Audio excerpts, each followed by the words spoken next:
今日呢係國慶嘅第二天，我由廣東出發都要呢1300公里路嘅車程呢，要成14個鐘頭㗎。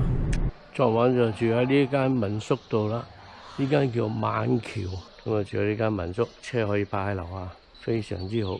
咁家下呢係早上大概8點鐘到啦，好清靜。好啦，行過去黃果樹瀑布嗰個門票嗰度睇下有冇飛埋。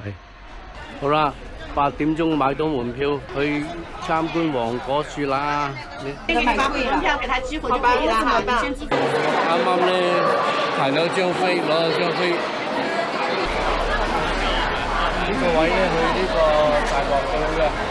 哦。依家咧就準備上車啦。上大巴，上大巴。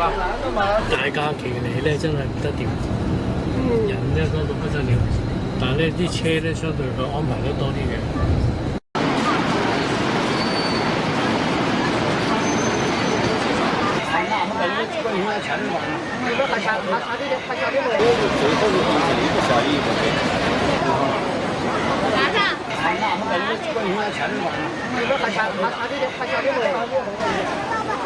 哇，很好看啊！我都唔知睇人定睇風景啦。嗰啲靚嘅景位呢，通常呢都塞滿人喺度打卡㗎。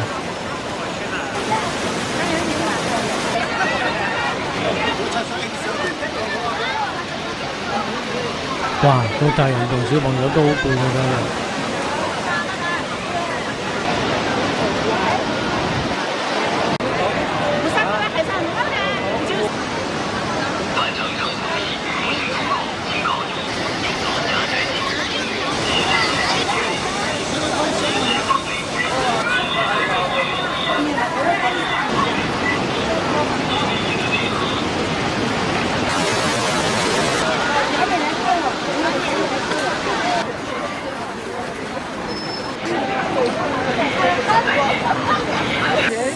好啦，第一個站就睇完啦，依家行翻出嚟呢，去坐觀光車去第二個景點啦。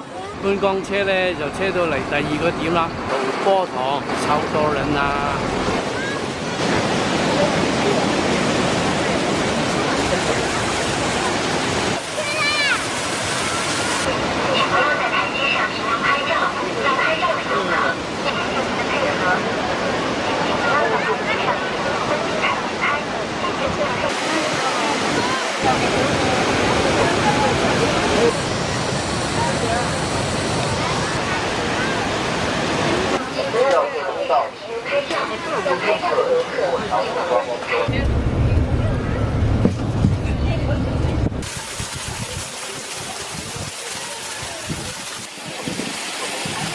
條路呢塞滿晒人啦。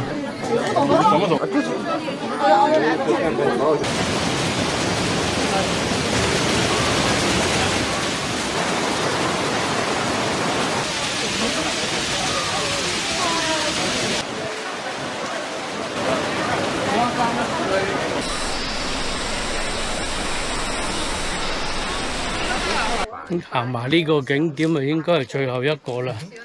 喺黃果樹瀑布區裏面呢，有3個景點，每一個景點呢都有啲巴士呢接送啲客去嘅。石壁罅度再石級遊翻上嚟，嚟黃果樹大瀑布嗰個公園度呢，要行晒3個景點，真係要好幾個鐘頭嘅，全部呢上山落山。呢度有個泉叫珍珠泉，美女榕啊，美女榕樹咁嘅意思嚇。咁咧又有堆人喺度塞住喺度啦。走嘅時候咧，好多人都一齊同一個時間咁上下走喎，所以咧變咗塞車啊，塞人啊。講真咧，喺大假期咧，我真係唔想出去嘅。不過今次咧特別出嚟咧，感受下節日嘅氣氛。希望大家都喜歡呢條片啦。拜拜。